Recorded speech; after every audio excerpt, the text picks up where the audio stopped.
Hello, awesome people. Welcome back. Today, I would love to talk to you about something that is a little bit tender for some, me included, and that is something that happens really slowly over time, almost without us even noticing. It's that moment you realize that you can't hear yourself anymore. You wonder where your voice is. Where did it go? Was anyone ever hearing me? Maybe you've been tuned in so closely to what everyone else needs. So, your kids, your spouse, partner, your business, your friends, your coworkers, that your own voice feels like a faint whisper, like background noise you can't quite discern. You can respond to emails in seconds. You can show up for everyone else at a moment's notice. But if someone asked you, "What do you want? What do you need?" you might completely draw a blank. If that sounds familiar, I'm with you. You are not alone. I've been there too. And today I want to talk about how we lose our own voice and how to start finding it again. There was a time not too long ago when I didn't realize how quiet my own voice had gotten. I thought I was doing okay, keeping up with my business, showing up in Facebook groups, learning everything I could learn about food blogging and being an entrepreneur. I was asking all the right questions. Then one day I was suddenly removed from this Facebook group that I leaned on so heavily. No warning, no explanation, just poof, gone. Bye, Megan. I remember when I realized what had happened, staring at my laptop in total disbelief. Kept refreshing the page, hoping it was a mistake. Maybe I was dreaming. Maybe someone just hit the wrong button. And when it sank in that it actually happened, I cried. And I'm talking not for just a few minutes, but I cried for days on and off. It was so silly.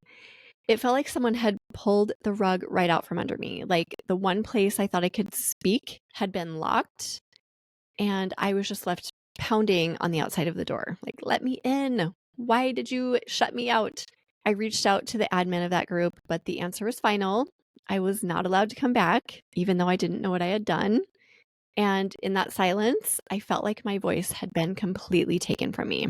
Here's the twist. About a year later, Eat Blog Talk was born, my podcast for food bloggers. Out of that loss, I decided to build a platform where my voice and the voices of others could never be muted. It was a place of conversation, community, and freedom. What once felt like silencing became the spark that led me back to myself and helped me to serve others as well. Here's what I've learned. Your voice is never gone, even though it might feel like it sometimes. It can get buried, it can get muffled, but it's always there waiting for you to tune back into it. The good news is that you don't need to start a podcast to find it. I mean, you can if you want, but you don't need to make a giant leap.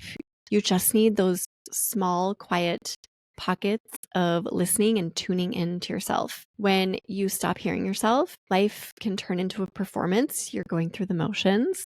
But when you begin to tune back in, life becomes more like a partnership between who you are now and who you are becoming. If you feel like your voice has been muted, you're probably like, okay, great. Yes, I feel like that. How do I start? You can try this simple ritual of just listening. It really is that simple. Choose a time every day when you can pause intentionally. Does not have to be long. It can be 5 minutes outside after you've eaten lunch. During this time, you ask yourself one gentle question.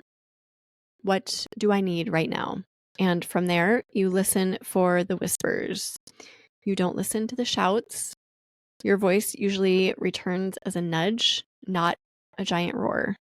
Here are some places to begin. You could start journaling before bed or anytime. No editing, just letting your words spill out onto the paper. See where that takes you.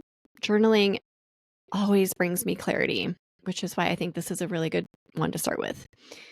You could also try just a short walk without AirPods, without listening to anything, without talking on the phone, just being present in your walk and noticing what thoughts float up to the surface. The shower is a magic place for allowing those truths to surface. So just take the shower without any intention of overthinking. Just go in and let the water run over you. And then you can also try asking yourself, if I didn't have to please anyone else today, What would I do first? It's a powerful question. When I started tuning into these things, my voice returned in fragments at first. They were like little sparks, is the only way I can think to describe them. Like I would just get a fleeting thought come to my head, like, I need more rest, or I want to write, or I need a good laugh. Each whisper became a stepping stone back to myself.